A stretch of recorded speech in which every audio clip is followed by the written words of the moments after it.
All right, everybody, what is going on? A member Patreon exclusive here. Somebody has kind of questioned this, and uh, not in a mean way. They just were kind of curious as to why I do something like this. And to me, it's about just, I don't look at the markets every day. I have a 9 to 5. As much as I wish I was going to be looking at the market during close or open every single day, I don't always have that opportunity. I could be in the middle of a meeting, etc. And so, what am I going to show you here today? So, I do a lot of selling of options, which is selling covered calls or selling puts, whether it's cash secured puts or utilizing some of the portfolio as collateral. And so, I'm showing you three examples here of three different options that are starting to run and get into profit. And so obviously theta is always burning, right? The time decay of your options contracts, as long as they remain extrinsic, they're always going to continue to burn. And so with that, my thought process is, sometimes I just have these on auto close, right? I sell to open. And generally when I sell to open these things, I will couple it with looking at how much premium I've gotten per contract. So in this particular case for BTC, the $65 covered call for February, I got 35 cents a contract, which is good. $250. It's not anything to write home about, but it's, hopefully something that you can generate once a month or something like that and capture a decent amount of it. You can see it's a pretty small portion of the portfolio if you look at the 0.01 here, but we're hitting singles, right? $250 a month. Do that a couple times on a couple different positions. This 0.01 adds up to 0.5 at the end of the year, right? So that's the kind of goal with these sorts of contracts. You can see I'm already up 51%, so we've already had some theta decay. BTC is a Bitcoin ETF. It's generally where I put the majority of my funds these days. This is the lowest cost Bitcoin ETF at the moment with 0.15% expense ratio. So in that respect, it's the one I go after and put the most money in. So what do I mean by doing a sell to close, buy to close? So I saw to open the $60 cover call. Obviously, I didn't think that Bitcoin would get to this point. I think it's BTC is trading at 47, $48. So you need a pretty substantial move in Bitcoin price within a month to get to that point. And so that was the point, to be able to capture this and continuously write, hit singles every single month, get a little bit of premium through the door. But what do I mean by buy to close? So I mean buy to close, I'll look at this 35-cent piece and I'll say, you know what? I'll do some math. I'll generally speaking pull out a calculator on your phone or what have you. And I'll say, what's about 85 to 95% of this 35 cents? So I just do 35 cents. Let's just say 0.9 to make it easy. So 35 times 0.1, because we want a 90-cent profit. So you're looking at like 3.5 cents. So what I could do is I could just say 5 cents. I could say 3 cents. I could say 4 cents. And what that's going to do is during the day, if let's just say it spikes up or something like that. Interesting. Sorry, I'm getting a bunch of messages. Okay, perfect. Then I have that opportunity to just have it automatically close. I don't need to watch it or anything of the like.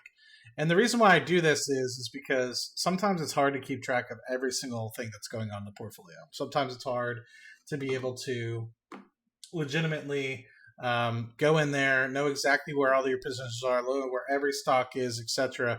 So if this auto closes and you capture 85 to 95% of the premium, and if it's a couple weeks ahead of time, then all you're going to see is I have a Bitcoin position, BTC, of a couple hundred shares that doesn't have a covered call against it. And what do I do when I see something doesn't have a covered call against it? I try to find out what needs to be written, right, to try to hit that next single. And so I'll also get a notification on my phone if it executes, etc. But the only problem and con that I see with this is, okay, yeah, you might be leaving 5 to 10% on the table, but most of the time it executes early. That's one thing. Two, in terms of a con, if you say, look at this, you're like, oh, I'm up 51%. There's earnings, not on Bitcoin, but just in general, there's earnings on this thing. Or, you know what, I'm feeling a little bit of iffy about this, and I think it might go on a massive run. And there's a piece of news that's supposed to come out. I didn't really realize that. And you might say, okay, let me close this out early. And you go to buy to close here. You click this little buy to close.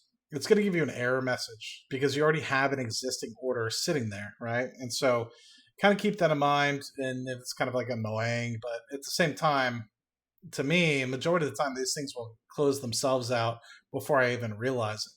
Here's another example that I did for NEXT. This is one that I'm just constantly rolling a month out. So once this closes out, I'll probably roll one out to March or maybe even April, depending on when it actually closes out. We're already up 72%. Stocks in mid eights at this point, and we've done rather well. And like I said, we're not trying to get rich here. We're just trying to get a little bit of extra. And generally speaking, what I do is I take this cost basis, invest it in SPY or invest it in Bitcoin, etc. So we're not trying to reinvent the wheel here. We're literally, like you can see, like on a figures basis, it doesn't even show up in terms of the size of the portfolio. But once again, 18 cents. We might try to close this out at 2-3 cents, capture 80 to 90% of that premium. And what do I see when I show up? And I'm like, oh, NXT. It doesn't have a lot of positions next to it. You can see I actually have two positions here. I have the one for February, then I have the $7 put for July. You can see that's up 36% as well. It's like, all right, well, in that particular case, if let's just say this shows up at like 60-70%, do I actually want to hold this all the way to July? Or is it something where I'm like, oh, this is already 60-70%. I close it a little early, adjust it. Maybe I, move it to the $8 strike, let's say, $7.50 if it's there. And you have that opportunity. So this last one as well is on GBTC, Grayscale Bitcoin. It's a comparable one. I just want to show, $590 for this one. 7 contracts, the 115 call for March, and I just have it burning, man. It's like I said, it's not a lot, $219 here, but my hope is, and the hope you guys realize, is like we have this going on Rocket Lab, we have this going on Palantir, we have this going on all the different positions, Amazon, Google, and so you might be like, $219, Matt, like that's not a lot. Like I thought you were a fucking trillionaire. First and foremost, I'm not. I'm actually broke.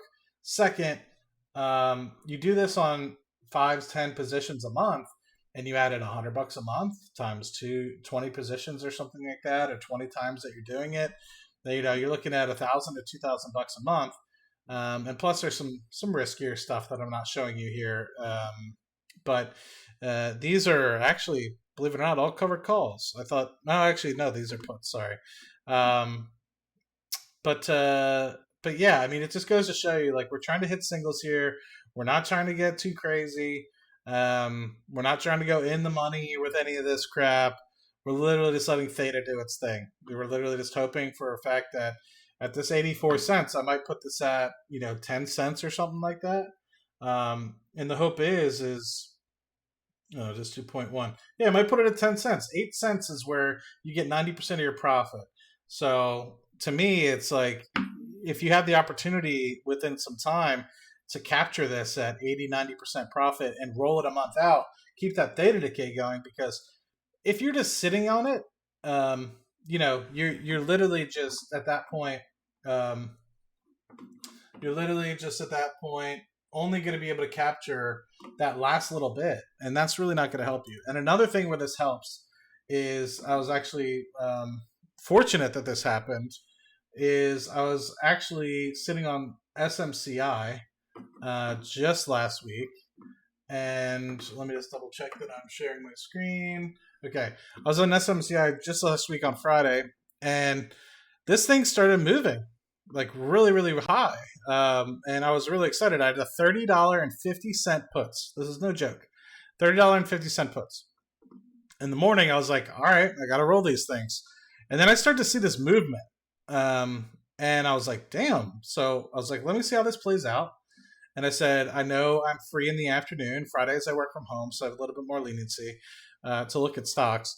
But I was just like, if this really goes, then I might be able to buy this for way cheaper price. So I put a buy to close in, and it wasn't for like 90% or anything like that. I think I wanted to say it was like 60% or something like that. And I don't want to waste your guys' time looking it up, but like it wasn't 90%. It was probably in the 50 to 70% range around there.